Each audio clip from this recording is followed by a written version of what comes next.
The supplemental appropriations bill enacted in April contained two of my bills, the SHIP Act, which requires the imposition of sanctions on foreign ports and refineries that knowingly process Iranian oil, and the Iran-China Energy Sanctions Act, which requires you to close correspondent accounts for Chinese banks if they are involved in petroleum transactions with the Central Bank of Iran or another sanctioned Iranian financial institution.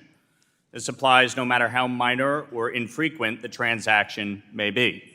In March, General Kurilla, the head of CENTCOM, testified before the Armed Services Committee that Iran continues to sell 90% of its oil to China, funding Tehran's subversive activities across the region. That is a quote. Anyone who participates in the sale of Iranian oil plays a role in helping the regime evade U.S. sanctions. Engaging in this trade is tantamount to aiding and abetting a terrorist state, and it must end.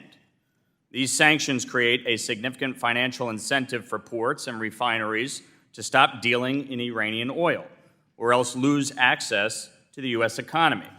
Since Joe Biden took office, Iranian oil sales are up over $100 billion. $100 billion increase. Can you speak to where you are in implementing these laws, the SHIP Act and the Iran-China Energy Sanctions Act, and will you commit to swiftly implementing these sanctions as required by the law?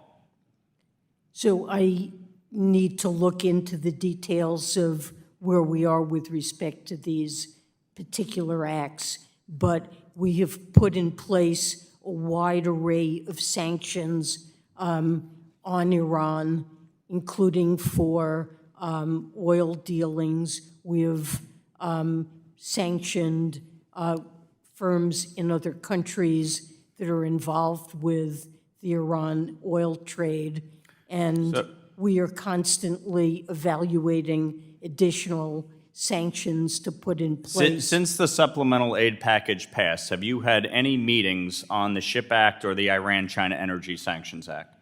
I have regular meetings with my staff. Have you had any discussions on those two provisions of the supplemental? I've discussed with them Iranian sanctions. Specifically, the SHIP Act and the Iran-China Energy Sanctions Honestly, Act. that's not the way we organize our discussions. We talk about our Iranian program and what we're doing.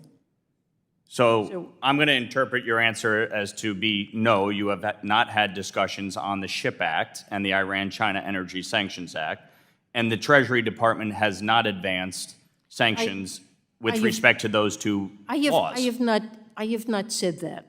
Well, is it yes or no? I have had discussions with them, and it's covered a wide array of sanctions issues in connection with Iran. I'm not sure specifically which actions have to do with which aspects of the law. I sent a letter. That's not how it's presented to me. I sent a letter specifically on the SHIP Act and the Iran-China Energy Sanctions Act to you and Secretary Blinken a few weeks ago. We have not heard back. We certainly would appreciate a detailed response as to what has been done to implement the law that was passed under the supplemental aid package.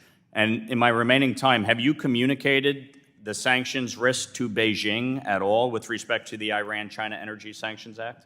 We have discussed with them our concerns about Chinese businesses and others involved with. But not specifically these matters. on the Iran-China Energy Sanctions Act. We have discussed an array of sanctions issues. Okay.